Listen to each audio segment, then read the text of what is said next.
Join us! Join us!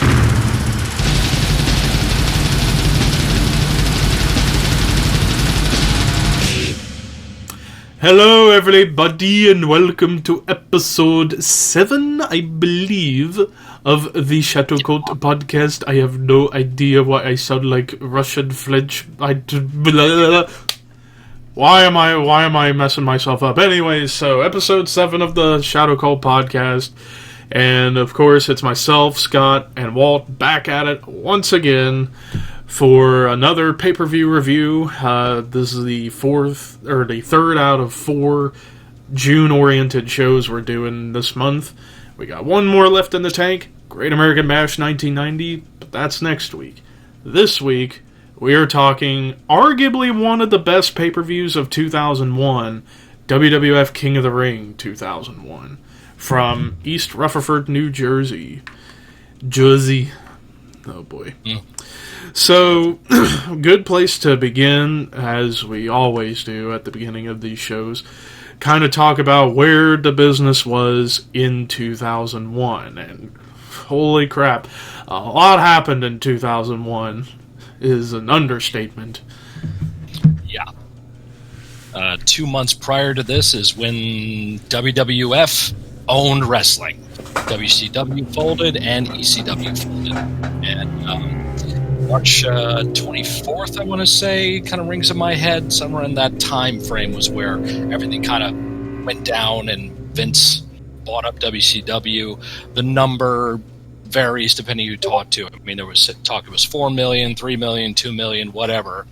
But Vince, being smart, all he did was buy the library and the logo, pretty much, and that's the trademarks. That's all he needed. He already had the rings. He already had the TV show. So that was Vince owned wrestling. And people say that was pretty much the end of a massive era, but it also can be dated to right around the end of the Attitude Era, because the Attitude Era, many people say, was just a couple months prior to this as well, at WrestleMania, when Vince McMahon and Steve Austin shook hands, and they basically killed off the big golden calf, the fatted cow that was Austin run in that one moment. Yep. Understandably, Austin was like, well, I want to freshen it up. I want to do something different. Hindsight 2020, and Steve has said this too, that it was a mistake, should never have done it. Yeah. So it is what it is. But we start to see developing of new talent with this show. You know, it's happening on the programming at that time. So, and also, this is the prelude also to Tough Enough that would start not too long after this pay-per-view would air. So that was a whole new aspect of pro wrestling, not exposing the business, but presenting the way you train in a controlled environment like that, which would directly influence UFC with the Ultimate Fighter show. Straight knockoff. So, because remember, Spike, it was, what was it? TNN at the time. TNN at the time.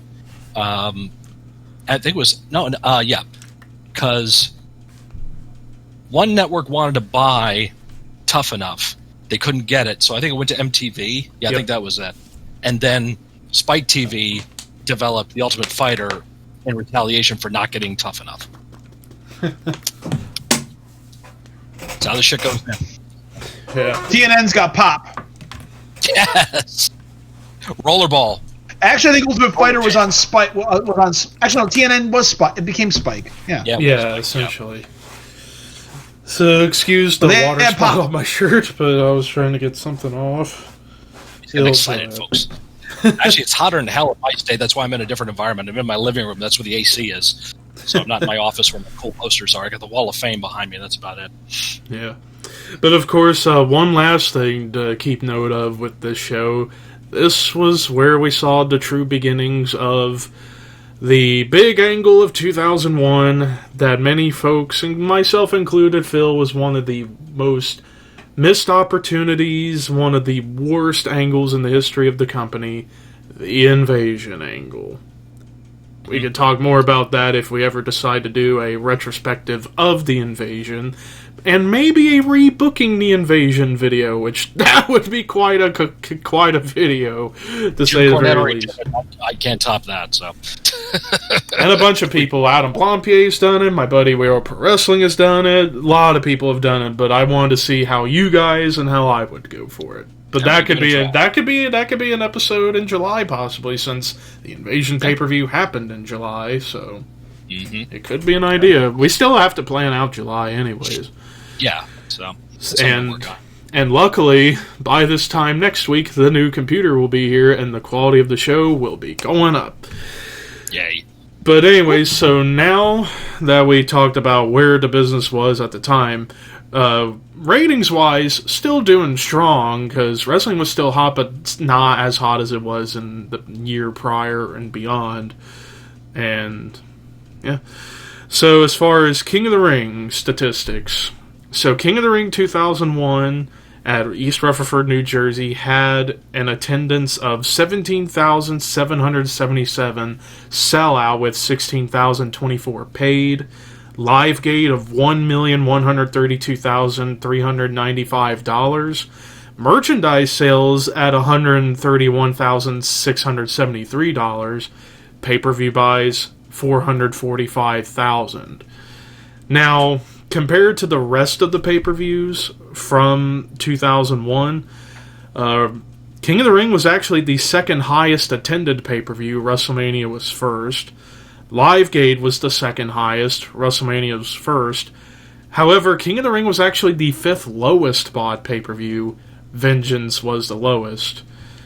And so, overall, business-wise, despite being the fifth lowest in pay-per-view buys, still every pay-per-view had 300,000 or more. So, needless to say, pay-per-view buys in this time were going strong.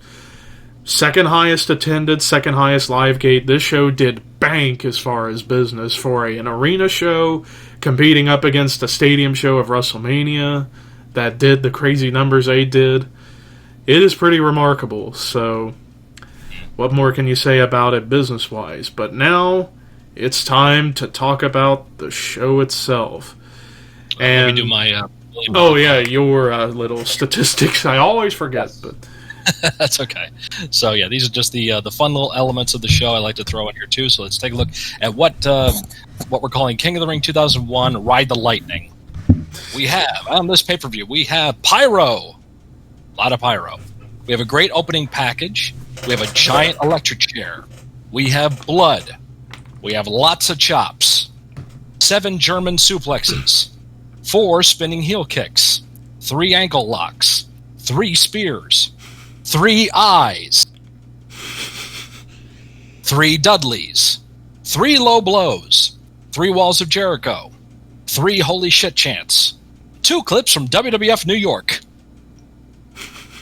2 moonsaults, 2 angle slams, 2 impalers, 2 ref bumps, 2 broken glass partitions, 2 fan flip-offs, 2 stunners, 2 chairs, 2 superplexes, 2 crossfaces, 2 false tap-outs, 2 lion salts, 1 future yoga mogul,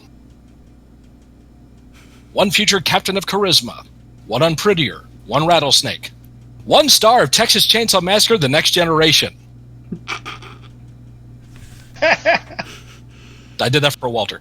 1 future rated R superstar, 1 man beast, 1 ECW chant, at least one that's you can hear. There may be others, but only one I can definitely make out. 1 face wash, 1 super rhino splash, 1 Ayatollah of rock and rolla, 1 future mayor of Knox County, Tennessee, 1 screwed up pinfall breakup, Dudley Boys, 1 acid drop, 1 3D, 1 table bump, 1 murderer, 1 official you fucked up chant, 1 ref restart, 1 sharpshooter, 1 shooting star press, 1 wooden board, 1 avalanche angle slam, 1 Brooklyn brawler, 1 belt shot, 1 sleeper, 1 surprise debut, which we'll get to, 1 flying headbutt, 1 belly to back superplex. And debuting on this episode of the Shadow Cult we have the move of the night, the move that was used the most throughout the evening. And on this show, 9 times we saw an overhead belly-to-belly suplex. Fighting styles for the show, we have Olympic Fu, You Think You Know Me Fu, Dudley Fu, Swanton Fu, Impromptu Fight Fu, Kendo Stick Fu, Garbage Can Fu, Street Sign Fu, Glass Fu, Lumber Fu, Chair Fu, Triple Threat Fu, and Spanish Announce Table Fu. Impressive as always. Alright, so now time to talk about the show at hand. So, before the actual show, we had a Sunday Night Heat match, a one-on-one match for the European Championship, Matt Hardy versus Justin Incredible. Matt Hardy beating Justin Incredible in 7 minutes, 3 seconds. Nothing really to write at home about, I would say. So now on to the main card, the main show itself. So, just like ever since 1996, every King of the Ring pay-per-view, as far as tournament matches, only 2 semifinals and a finals after the disastrous 95 event. And we kick things off with the first of 2 Team Wreck semifinals matches. Because the inside joke, the final 4 of the tournament were all faction buddies. Edge, Christian, Kurt Angle, and Rhino. Team Wreck. Yeah, so, that's right. I forgot. So, yeah. So, the first one, we have Kurt Angle versus Christian. And, so, yeah, keeping on with the Team Wreck thing. A little backstory with Team Wreck. Originally, it was Team Eck during 2000 with Edge, Christian, Kurt Angle coming together, doing funny segments, funny skits in the ring, like the Jug Band skit. That was amazing. Oh, my God. And the chicken suit skit. Chicken suit skit, yeah. So many. They were just amazing together. They were just amazing together. Then you add Rhino after ECW folded. Rhino went over to the WWF. Was like the muscle of the group. The psychotic muscle. Willing to do anything for you. And fun story about Rhino, because Rhino started in the business with those guys. So they all knew each other from way back in the day. And back in the ECW days, we had, since ECW was kind of New York based, we had a lot of friends. Walter and I had a lot of friends who kind of passed in and out of ECW, tryouts, and kind of hanging out backstage. Maybe got to work some shows and stuff. And one friend of ours was backstage. They were doing a photo shoot. Rhino was there, and they brought Rhino in for the photo shoot. He's in his gear. He gets the spray bottle, wets his hair down, all this stuff. And if you ever meet Terry, nicest guy. He's really, really nice. He goes in there, he's got the spray hair down. Camera guy's right, like, okay, whenever you're ready, go ahead, sir. And Rhino just goes. Camera guy goes. Embassies and take pictures. Yeah. I think Walter's frozen again. Uh-oh. Yeah, he's frozen. Oh, boy. Oh, this technical difficulties. Folks, sorry. Yeah, but so overall with stare at the Walter's eyes too long, you will fall asleep. So overall, Kurt versus Christian, not like the matches they would eventually have in TNA, where they were awesome matches, but Christian not being quite as developed of a single star by this point, still tag team with Edge, only for a couple more months. But these two put on probably the best match of the tournament, and it was a really good match between these two. Then again, Christian being a really good performer in his own right, Kurt Angle, arguably pound for pound the greatest of all time. People can make that argument all they want. I could make the argument, but I kind of talked about this a little bit on the Horseman podcast recently, but point being, yeah, these two put on a really good match. I can't even think of a bad Kurt Angle Christian match in their careers, whether in WWE or TNA. And those are my thoughts on the match. Kurt was a total prodigy. He had just debuted a couple of months earlier, and just took to like duck to water. And I know he was trained by Dory Funk Jr., who I got to train with, of course, in a conservatory. And a lot of guys passed through Dory Funk's kind of his wrestling school, and Kurt just took to it and developed and understood it and got it right away. That's why he got pushed to the moon like he did. This is still good guy, clean cut, drink your milk style Kurt Angle that we're getting at this point. But he is also very quickly establishing himself as a shooter. Somebody you do not mess with in the locker room, somebody you don't mess with in the ring. He can take you down as quick as anybody else. And he had just had the match at WrestleMania that year with Chris Benoit, which was an absolutely fantastic wrestling match between two great athletes at that time. So, and then just a month prior, they had an awesome 2 out of 3 falls match with an awesome ladder match to conclude. Yes. So, I mean, again, we're seeing the development of new talent here. Christian, we're seeing throughout the show, they're getting some tension there, and they're going to eventually, split up and everything. But they're starting to test the waters of them as singles competitors. So, obviously, with who wins the tournament later on. So, absolutely. So in the end, Kurt Angle defeated Christian in 8 minutes 17 seconds. Fairly quick match, but it was a damn good one. It was a weird match because it seemed like Angle was working the match like the heel, but the crowd seemed into him at the beginning. And eventually, as the show goes on, Angle gets less and less over with the crowd. But it was really weird to watch that because Christian would do like the comeback on Kurt, and Kurt would feed him. Crowd's not really getting into that. They start getting into the false finishes and everything, but it wasn't. It kind of looked like the match was working backwards. Yeah, bit odd with that, definitely. Following that up is the second Team Wreck semifinals match, Edge versus Rhino, and this one not as good as Christian and Angle, but still a good match. To say the very least, still another good match. I can't believe Walt was frozen like that. Yeah, he's like staring into my soul. I know. It's like, he's probably his internet went down, so I'm guessing probably. But hopefully yeah, oh no, he took my soul. Give it back. Give it back, please. Give it back, please. Jackass. Oh no. Hey, these guys. You guys can't see. Oh, there you are. You're frozen. Yeah, your camera's frozen, buddy. Yeah, we haven't heard you or seen you at all. You're frozen like as if you're staring into my soul and stealing it. Oh man. Try jumping out and coming back in. Yeah. If you can hear us, maybe try disconnecting and reconnecting.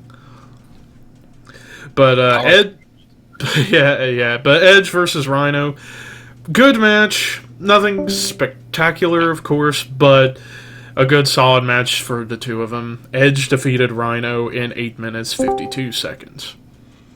Yeah, it's interesting too. I made a note here that there he is. He's back, ladies and gentlemen. Can you hear me now? Yes. I can hear you now. Yes. And you're not staring at my soul anymore. So let's backtrack because Walt wasn't here. Let's backtrack because Walt wasn't here. Walt, did you have any thoughts about the Kurt Angle Christian match or the Edge Rhino match? The Kurt Angle Christian match, I liked the psychology behind it. I liked the idea of Shane McMahon coming in and costing Christian the match because that means Kurt has got to wrestle again, leading up to their street fight at the end of the night. Yeah. Yeah, that was that's little storytelling there. Shane knows he's going into the ring with somebody that will absolutely kill him. So he's implementing the best strategy possible, and that's wear Kurt out by having him wrestle repeatedly, going into the street fight. Yeah, it was definitely a smart tactic. And with the Edge Rhino match, I was just making the point to Levi that this match was almost the exact same format as Christian and Angle was. It starts out the same way. It starts out hot with punching. Because in the first match, Christian goes right after Kurt, and this one, Edge goes right after Rhino. Same thing. They both do the same knee to the gut flip bump cutoff spot. So it all is kind of following that same kind of pattern there, with a finish that was clean. So, and Rhino does a great job working the ribs in that match, which basically follows through with the finals. So it was good decent openers. Kurt Angle and Christian and Edge and Rhino. Yep. Yeah, he works a body scissors. Yeah. Oh, You never well, you saw see how thick his legs are. They're like Yes. tree trunks. You never saw him do stuff like that in ECW. He couldn't. Nope. You know, you're not going to see the Man Beast in ECW do that. So That was one thing that was cool about Rhino in his WWE run. He started implementing more stuff. He was doing exploder suplexes and, you know. He goes to the top rope in this match. There's a huge splash. Yep. I mean, hardly ever saw that stuff. Yeah, and then there's the gore spear double spot that they do in the match too. They both go for the spear, and that was cool. Yeah, that was cool. So yeah, then we got our final of the tournament all set up. Incidentally, what we are skipping over, there's a lot of DDP on this show. A lot. Yeah, so one of the big stories heading into this show, the stalker of Undertaker's then wife Sarah. Some guy with a distorted voice recording Sarah at their house, and Undertaker wants to kill this guy, only for it to be revealed as Diamond Dallas Page. Who debuted 6 days before this pay-per-view. He's revealed on Raw 6 days before it. So, and... Hindsight, DDP should not have been in this position. No. Hell, if I remember right, I believe one of the original ideas was it was going to be Big Show being the stalker. From, well, that's, I'm trying to remember, I believe Big Show might have said it in an interview or something like that, or I might have seen it somewhere, but Big Show at one point, from my recollection, was penciled in to be the stalker, but then they decided, you know what, DDP's coming in, he should get a somewhat big platform, even though, hindsight, he had virtually no platform to stand on in the end. Especially with the way that's sad because, honestly, especially after SummerSlam. On paper, a program with DDP and The Undertaker, that version of The Undertaker, would have been great. Yeah. But Yeah, if I mean, it was like DDP, WCW DDP, not People's stalker. Champion DDP. Yeah. Yeah. And, I mean, and wasn't Taker was kind of a heel sort of at that point. Right. he was I still thought it was great, like, babyface. Yeah, he was still babyface at the time, and was really American good. Badass. American Badass, yeah, the original American Badass, which I thought was not that great because we could probably do an Undertaker video at some point, and we could talk more about it. But so yeah, hindsight. This was a terrible move on WWE's part to make DDP the stalker because it just, I don't know, like there was so much you could have done with DDP, bringing him over to WWF. The big thing they should have done, feud with The Rock. That would have been amazing. The Battle of the People's Champions.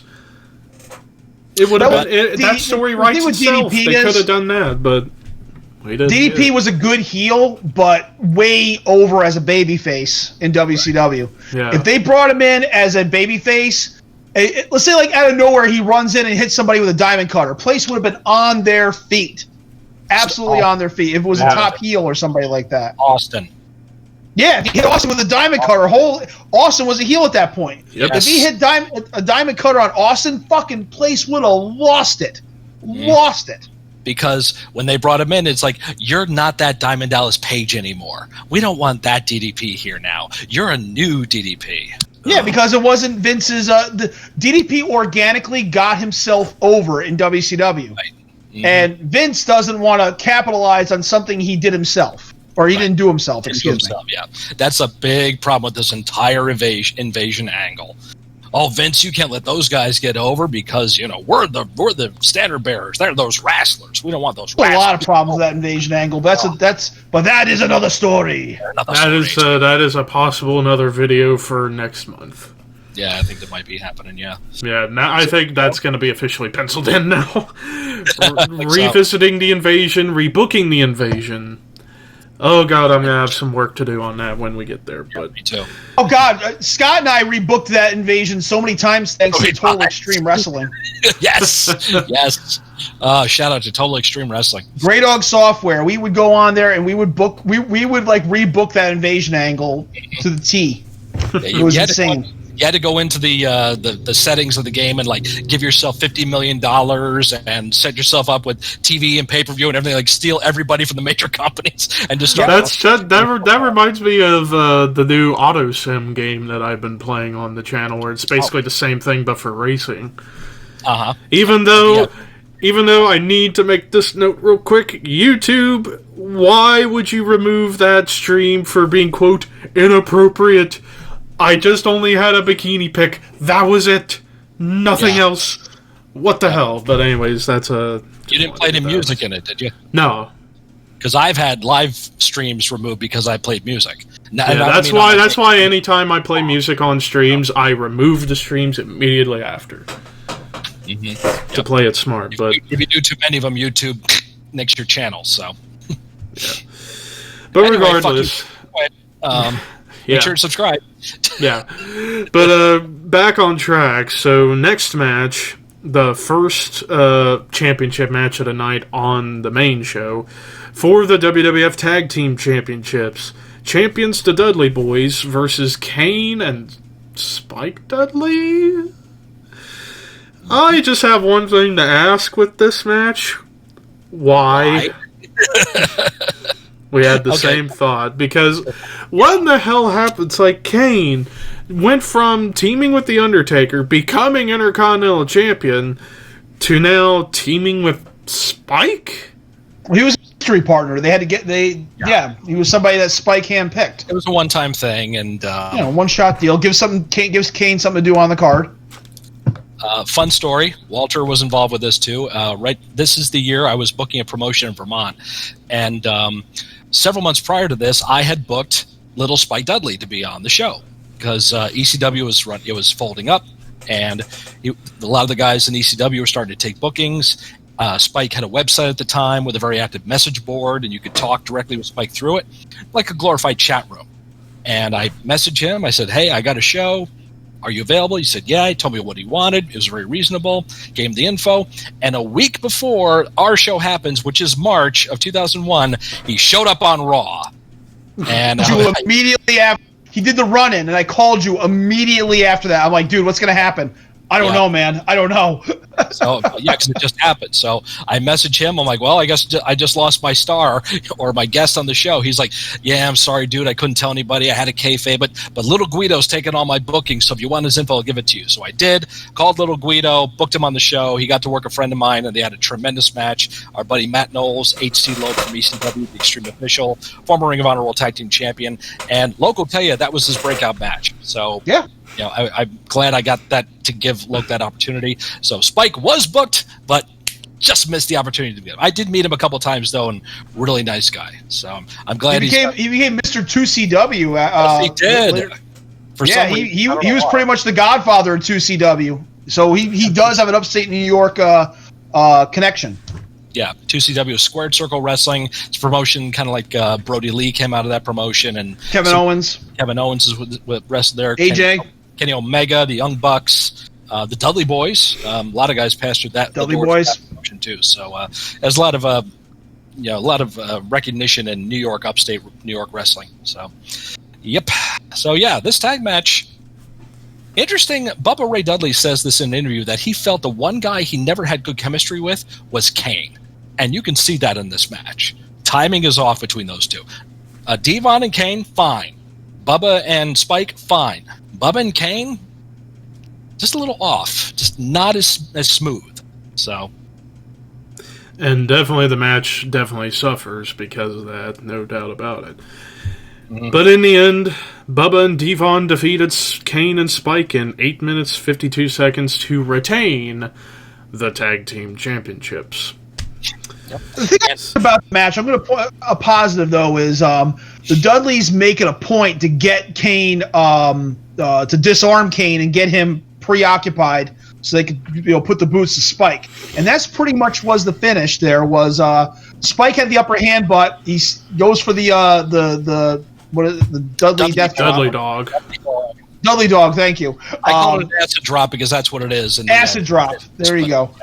He goes for that. One little mishap, and boom, 3D, match is over. Yep. And Kane gives a power bomb to Devon after the match. I still say Kane had like the best power bomb. Oh, God, yeah. His delivery, he would lay out flat with it. I thought it made it even bigger, and he puts Bubba through the table. That's the table bump I mentioned earlier, too. Yep. So now moving on to the next match. Already we're getting the finals of the tournament Kurt Angle versus Edge. And it's interesting how they decided to put Kurt in the finals of this tournament a year after he won the biggest King of the Ring of all time, where they had 32 people, and went on to win that. So you're thinking, going into this possibly, oh my God, are they going to have Kurt Angle win it 2 years in a row to make history? Nope, no such luck. Something that you think about as a fan. That's why they, probably orchestrated that. Like, it's going to have people guessing. That's what you miss in pro wrestling nowadays, is guessing, because it's so easy to predict shit. Back then it was a lot harder. So. Oh yeah, and of course another run-in from Shane McMahon. This time to screw Kurt out of his moment with a spear, only for Edge to hit the execution. 1, 2, 3. In what was an alright match, could have been better.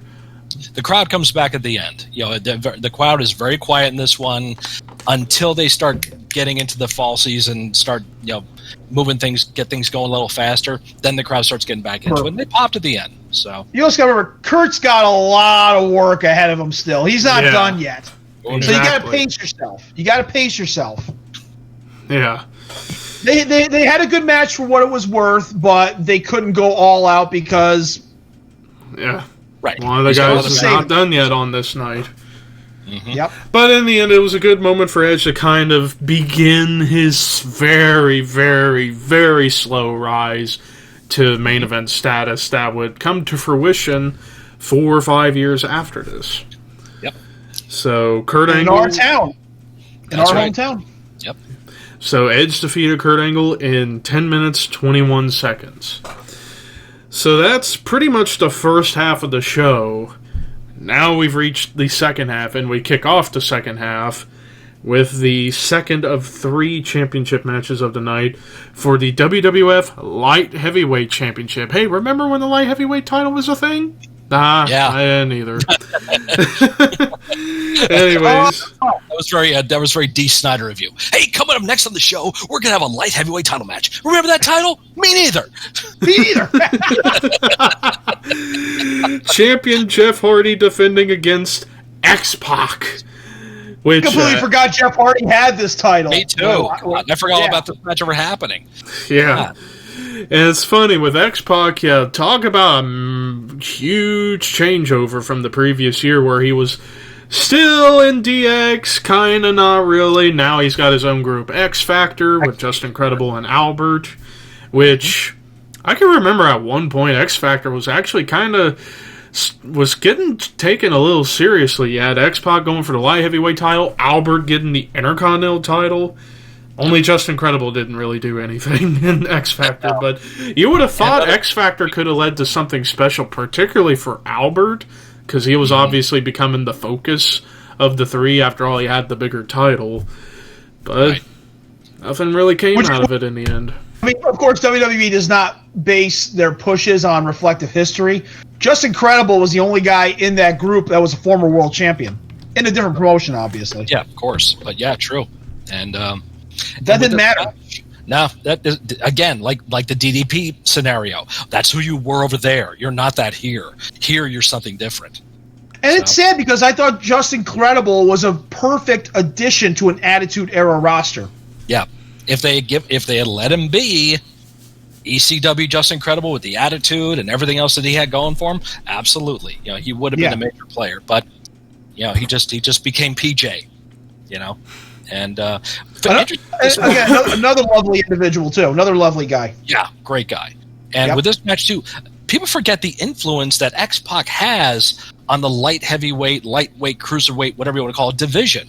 Matches he had with Jerry Lynn in Global Wrestling Federation in the early 90s, and Jazz Taylor. Jazz Taylor. I mean, that really was new for the United States. They were seeing more Japanese and Mexican influenced wrestling happening in a small promotion that happened in Texas. So, and that led to a lot of different opportunities for a lot of guys. Yeah, Waltman was so ahead of his time in the early 90s. He was kind of like, he was getting the same vibe almost as Sabu did in the mid-90s. Mm-hmm. The high flying, doing a lot of stuff you did not see a lot of guys do. And again, him and Jerry Lynn tearing the house down at in Global Wrestling. Yep. Every day. Cool. And I feel like with the Waldman comment, I feel like the same could also perhaps be said for Brian Pillman too. Oh yeah. And the fact that they both kind of pioneered the cruiserweight style in America. Yeah, with Pillman, it was Pillman and Liger, that pairing. Yeah. For WCW, that helped establish the cruiserweight division back then. So I mean, it was something. They both had their foothold to make that division special. So. Yeah. So with this match, it was basically a bonus match for a championship. Not really too much interest, but match itself was decent enough to be enjoyable. Every indie match that was happening in the United States at that time.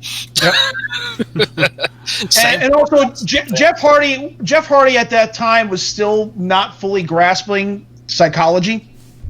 Yeah, but this was when he was starting his learning point. This is where he was getting those matches with Undertaker. And also eventually with Rob Van Dam and Chris Jericho and hell, just a little bit prior to this, matches with Triple H for the Intercontinental title. Yeah, this is where Jeff is now finally starting to get out of that spot monkey phase and start learning to tell a proper story in the match. And having a guy like Waltman in the ring with him to hold his hand and guide him and tell the story in the match is a major asset. Because we're past the TLC era of exactly. Hardys and Dudleys. That's done. Yeah. All 6 guys are established now. Now it's like, what do we do with them? We got to do something new now. Especially after the TLC 3 match on SmackDown the month prior. So I mean, that's over and done with now. They have to start. That's why Matt Hardy had the European title match on Heat. Jeff's got the light heavyweight title. Edge is now being pushed as a singles. Christian is now teasing a split with Edge. Dudley's start developing these guys. So start to build them and get them ready for singles pushes. Because remember, Vince don't care about tag wrestling. Never has. He doesn't care. So if you get in a tag team, he's eventually going to break them up, and one of you is going to get the big chance. A la the Rockers. So. Yep. Tag here. I just want to point out, tag team wrestling has not been relevant for a really, really long time. How far? Levi was not born yet. That's how far back. Well, I mean, we get our little small phases of tag wrestling. Yeah. It was like 5 years ago, SmackDown, Raw, you were seeing Usos, New Day, Wyatt Family, Shield. Lucha Dragons. Even the Colognes were getting in there too, getting in the mix. There was some good tag teams on WWE programming. And, TNA had a pretty good tag division way back. Yeah, you had AMW, Triple X. AMW, Triple X. The Naturals, Team Canada. Dudley's eventually coming in. Yeah, so they had a good tag division too. So every company gets their chance to revolutionize tag team wrestling, and it happens, and then it falls off. And then it falls off. And it comes back, and then it falls off. So yeah. You want to see when tag team wrestling was relevant to where let's say if you go to a card where Ric Flair would go in and wrestle a 30-minute match with Barry Windham after intermission because Don Kernodle and Sergeant Slaughter are taking on Ricky Steamboat and Mark Youngblood in the main event in a cage. Yep. That's back when tag team wrestling was strong and relevant, where a tag team angle was just as important as the world championship angle. Right. But that's a long ass time ago. That's a very long time ago. Yeah, we're 25. And if I may have one last comment with the tag team thing. Really, the last time I truly cared about tag team matches was into 2017, where you had New Day Usos, and on SmackDown and on Raw, The Bar versus Rollins and Ambrose. After that, like Scott said, it comes in strides, comes and goes, waves. You know. They get the bug up their ass. All right, let's reformulate the tag division. They do it, and Bubba and they don't do it in the best way. They bring a new tag. That's the nice way of putting it. They bring a new tag team in, and the first night they come in, they get the titles. They're done. Then another tag team comes in, give them the titles. They're done. Another tag team comes in, get the titles. They're done. There's no time to develop and push them. Doesn't make you want them to see get the titles. They just put them on them to make them stars. Exactly. But back on track, so with this match, Jeff Hardy defeated X-Pac in 7 minutes, 11 seconds to retain the Light Heavyweight Championship. Oh, now let's get to the stuff that we really want to talk about with this show. Mm-hmm. First things first, the penultimate match, Street Fight, Shane McMahon versus Kurt Angle. Where the hell do we begin with this one? Time out. We gotta back up. We missed one. DDP Undertaker impromptu fight. Fight. We gotta bring this one up because the whole frickin' evening has been centered around DDP. He starts the show off. We get tons of shots of him in the crowd, and then you get the footage of him being stalked by, as we find out later, Sarah. This is supposed to be the start of the feud, and they are killing him right off the bat. Yep. Taking away his heat, making him look like a fool, and he comes to the ring finally after all these clips and everything. He gets in the ring, Taker, I'm right here, make me famous. There's Sarah exposing herself, not in a good way, as with the camera, and she's the one filming DDP all day long. Incidentally, did you notice that Taker has a type when it comes to women? Anyway. Oh, yes. Yeah. And here comes Taker. This is one thing that pissed me off about the show. DDP's in the ring. Here comes Taker. Walking slowly. DDP's still in the ring. Taker's still walking. DDP's still in the ring. He's still walking. He's still walking. He's still walking. Finally gets near to the ring, then reaches in his pockets, takes out his gloves, slowly puts it. Why the fuck doesn't DDP attack him? Really? Makes no sense. The shit drives me crazy. And you can't because the agent told him to stand in the ring. Because Russo's gone at this point, so you can't blame him. So there's no Russo Ferrara to say, well, fuck Vince Russo. Nope, wasn't him. Bro, if it was Scott, if it was me, it would have been a different story. And you would have respected this, Scott. You would have respected this because I would have had Shades of Raven, DDP's mentor, DDP's friend, DDP's mentor in this match. I'm sorry, Scott. I'm sorry I wasn't there, but and you got to respect it. If I was there, it would have been a different story. Damn, Vince, what do you have a match like that for? It doesn't make sense. Why would you do that? God damn. But you got to forgive me, Scott. I was too busy putting matches together that were on the cover of USA Today the next morning. Name another match besides David Arquette winning the World Championship that made USA Today the next morning. You can't. All right, I'll get off my soapbox. This match goes into an impromptu fight. Makes no sense. DDP walks off. Angle's killed right away. Not Kurt Angle, this Angle storyline.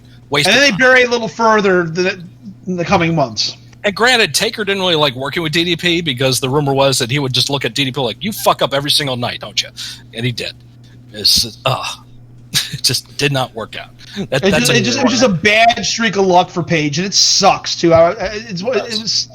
He didn't even last a year in the company. No, he had the repackaging. He came back with the nice teeth and the headset, just like I'm wearing, and was European champion. But then after WrestleMania 18, he just disappeared off the face of the earth. Yeah, he busted his neck. He was wrestling Bob Holly, I think. Did a superplex, and when he landed, he snapped his neck, and he was done. And that's when he got into yoga, and DDP yoga is a huge thing to this day. My brother even tried DDP yoga. So I've tried it. Maybe I'll try it, but I feel like I'll be bad at it first, but you never know.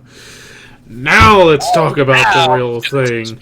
Kurt Angle, Shane McMahon in the street fight. Where the hell do I begin with this? Because this is one of the most famous matches in the history of the company. Mm-hmm. Go ahead, Walt. I was going to say, here's the crazy thing about this. You got a guy, you got the son of the boss, who gives it his all in every match he's in, but he's got plenty, he's not a seasoned veteran. Shane wrestles, 5, 6, 7 times a year? Not even. Okay. Yeah. And then you got Kurt Angle, who doesn't have 2 years of experience under his belt. That's the crazy thing, and they put on a perfect match. A lot of people helping him out behind the scenes. Tommy Dreamer, Al Snow, all kinds of guys they could tap for ideas and what to do.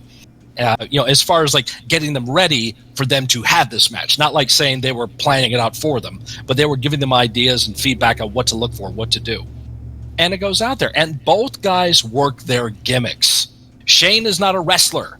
He fights and wrestles like a guy who's not a fighter or a wrestler. Walter hates Shane's punches. I know this for a fact. Yeah, that's the look he gives every time he sees a punch. Fucking punches in wrestling. So fucking bad. Walter is a boxer. He knows this shit. So he's got experience with that. But that's how the gimmick, the character of Shane McMahon would fight an Olympic athlete like Kurt Angle. Kurt Angle gets down in the referee's position twice in this match. First time he rides Shane and flips all around him because that's what an amateur Olympic champion would do. The second time, Shane kicks him in the frickin' ribs because that's what a man like him would do.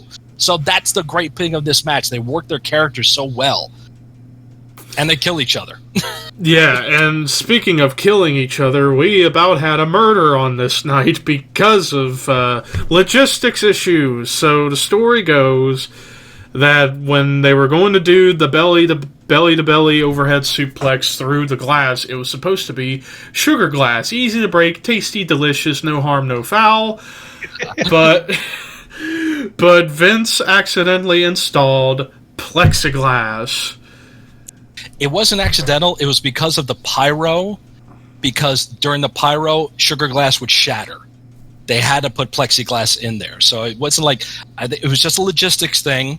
So I don't think it was meant to be that way. You're right. I think it was supposed to be sugar glass. But when they talked to the company that's in charge of doing that stuff, they're like, we can't have that. It's got to be plexiglass. Otherwise, it's going to break. Changed it up before the match, though. I mean, I don't know if anybody would have noticed. Could have, he could have done that and would have been all right. Because, well, apart from Angle having the little pyro that he has, I don't think it would have affected much. But yeah, so we get to the infamous botch.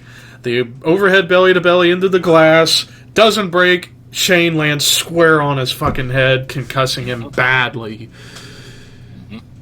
And Shane was in La La Land for a little while after that. And then Vince back there on the headset trying to coordinate everything back there almost came out to stop the match because it was getting bad because they kept doing it over and over to try and break the damn glass, and Kurt was honestly about to stop, and Shane's like, no, fucking throw me through, do it, because he wants to keep it going. And after all, as good old Adam Blampier said, McMahons are fed madness instead of breast milk as kids. So third time's the charm, finally it breaks. And Shane is cut up all over the fucking place afterwards. What a mess. Then, and it's not done yet. They're not done. They are not done. Now they try and break it the other side. Couple more attempts. Does not break. Luckily, Shane doesn't land on his head. He gets moved to the side because Angle's there. But then and then one more time, Kurt, I don't think we should do this. Throw me through the fucking glass. And then, wham! Just fucking tossed his ass right out. Like, Shane looked like he flew out through a fucking car windshield. It was so brutal. And don't forget, right before that happens, Kurt breaks his tailbone. Yeah, I almost forgot about that. Suplex on the floor because Kurt goes to give Shane the suplex. Shane reverses it, and when he lands, bang, right all on concrete. Snaps all it. Concrete. And you can see the look on Kurt's face, like, oh shit, something just happened. That's the kind of fucking strength this guy had with a broken tailbone, a broken frickin' tailbone. He's able, after 3 tries, to suplex this fucking guy through glass. Kurt Angle is a goddamn beast, and nobody realizes that either, man. I mean, at that time, did not screw with Kurt. And that was the thing. Unfortunately, towards the end of Kurt's run, his career, the last year in WWF, you could tell, his mind was there. He was ready to go, but his body wasn't. He's just not there, and he's just put it through so much punishment so early on. One of the most graceful moonsaults. Oh, so crisp. Yeah. I think the only Muda and Kenta Kobashi are the only two that I think have a moonsault as crisp. Yeah, I mean, Muda's was more snap style. Kobashi would float. Like Kurt. Yeah, like Kurt. Kurt would beautifully float around there, my man. Yeah. So Charlotte would float too. Yes. I would Charlotte's- have also thrown in Christopher Daniels in the conversation. Oh yeah. Best moonsault ever. That's a given. Yeah. More top rope moonsault, man. Yep. So, and then we get to the finish, one of the best finishing spots to a match I'd ever seen. And it almost went awry because they're trying to put a wooden board on the top ropes in the corner to do the avalanche angle slam. And luckily they made it work perfection. And we can't forget Shane doing a shooting star press as well. We can't forget that, which, Shane hitting a shooting star press? What? Uh-huh. And he was able to hit, well, not on angle through a trash can, but still was able to hit it as far as, like, the execution. Wow. Shane said that big board that Angle stood on when he was hitting Shane with it, Shane said that hurt more than the glass. He said he says it's deceiving because on TV it looks like plywood. He said it was a big freaking it was a heavy piece of wood. Yeah, it was a heavy board. Yeah. And avalanche angle slam. Oh. 3. And Kurt Angle defeated Shane McMahon in 26 minutes. One of the best matches of 2001. One of the most famous matches, or infamous matches, depending on your perspective, in the history of the company. And the fact that... Shane's best match, hands down. No his doubt. top 5 for Angle. It's sold out. Well, the closest match that I could put up against this would be him and AJ at Mania 33. Mm-hmm. That's a very close one, but it's up there. Yeah, I think for the time, though, in context of the time, this one is going to be the one that kind of follows Shane for the rest of his life. It does too, Kurt, still. And like I was just saying, this match sells out the monitor, sells out the curtain. Everybody in the back is there for the guys to come through and get them a standing ovation, which was rare at that time. So, because this is now still, you've got WWE guys, you got WCW guys, but still everybody unifies the fact that these guys busted their ass to do great business. And Vince very lovingly goes to his son, don't ever do that again. And Kurt being like, and probably saying to Kurt, don't ever wrangle my son like that ever again. But then again, I can't do anything about it. Yeah. So that does it for that. Now it's main event time. Oh yes, there's one more match to go. Yeah, follow that. The third and final championship match of the night. Triple threat match for the WWF Championship. Champion Stone Cold Steve Austin defending against Chris Jericho and that name that should not be mentioned, but screw it, Chris Benoit. So how this match all got set up. Yeah, Wild Pegasus. So how this match gets set up goes back to the night after Judgment Day 2001, where he had the tag title match between Austin and Triple H versus Benoit and Jericho, where Triple H tore his quad in what was still one of the best tag matches of the year. And then Triple H being out, so the feud basically became Austin versus Benoit and Jericho afterwards. But just a few days after, well, the next day, taped, on SmackDown, they do SmackDown where Vince and Austin punish Benoit and Jericho by having them go through the third ever TLC match against Edge and Christian, the Hardys, and the Dudleys, which is, in my opinion, the most underrated TLC match for obvious reasons, because they never talk about it for obvious reasons, but it was an awesome match. During that match, Benoit started to aggravate his ribs and his neck. So this is where the neck injury troubles begin. That would be amplified during this match. And then over the next few weeks, Austin would go head-to-head against both Benoit and Jericho on Raws and SmackDowns leading up to this match. And also leading up to this match, a little bit of tension between Vince and Austin, where Vince is threatening to kill the friendship with Austin, and even with that, Austin still... Want that hug, Vince. The hug. Mm-hmm. So then we get to this match. Was it as good as it should have been? Probably not. On paper, a triple threat between Austin, Benoit, and Jericho sounds like it could have been the greatest triple threat ever. But it wasn't. It was still a really damn good match. Really damn good match. But the crowd is spent at this point. So crowd interaction with a match helps get it to that next level.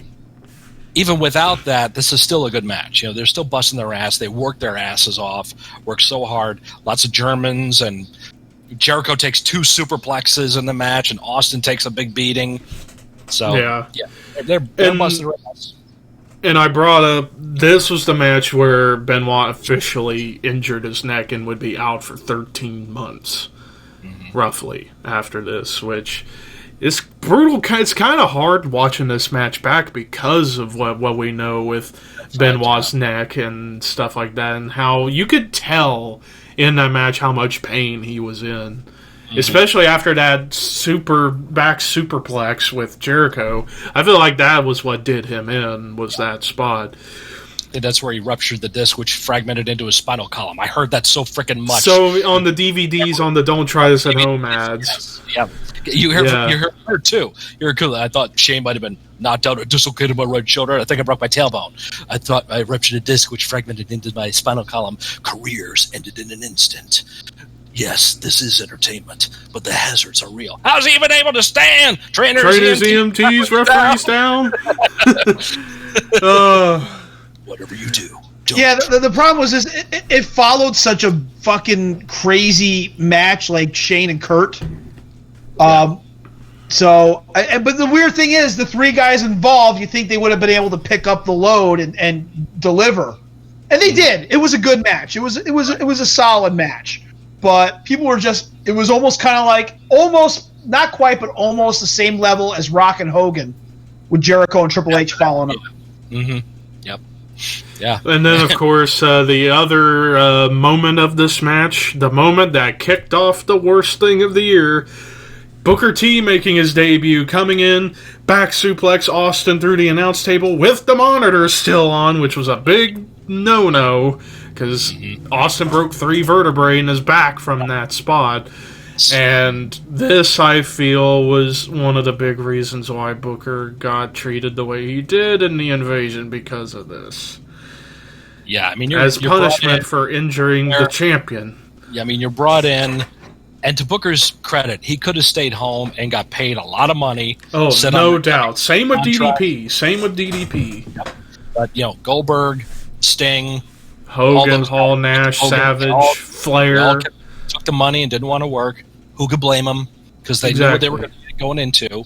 But Booker T wanted the opportunity. He was the only guy of that crew, not only guys. DDP as well.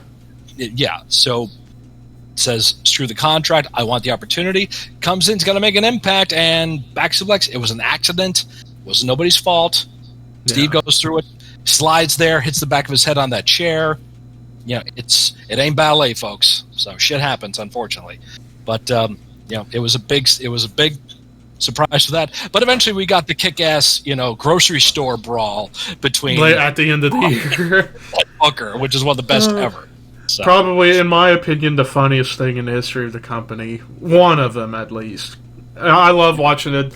I love showing it to my dad, who's not a wrestling guy. Let me tell you that. He is not a wrestling guy. But he'll watch any segment of Stone Cold torturing somebody, whether it's Booker in the store, Vince in the hospital, the gun segment, the fucking concrete Corvette. Mm-hmm. He'll watch that and he'll get a kick-ass laugh out of it. But in the end, Stone Cold Steve Austin defeated Chris Jericho and Chris Benoit in 27 minutes, 52 seconds. So overall, King of the Ring 2001, pretty damn good show. One of the better shows of 2001, especially the first half of the year, where the first half of the year, really, from Royal Rumble to King of the Ring, all were really damn good pay-per-views from that point on. Invasion, good show. SummerSlam, one of the most underrated SummerSlam shows ever. Unforgiven, decent show. No Mercy, decent show. Survivor Series, good show. Vengeance, decent show. So, really no bad pay-per-views whatsoever in 2001. You could argue 2001, while booking-wise, particularly the Invasion being bad, match quality and the vibe of the shows, one of the best years in company history as far as their pay-per-views. They're coasting on the end of the Attitude Era and the fact that they're the only game in town. At this point, WWF is it. So They're coasting on that. Next year brings the Ruthless Aggression era of the business. With the debut of John Cena, Brock Lesnar comes in, and Batista, Randy Orton.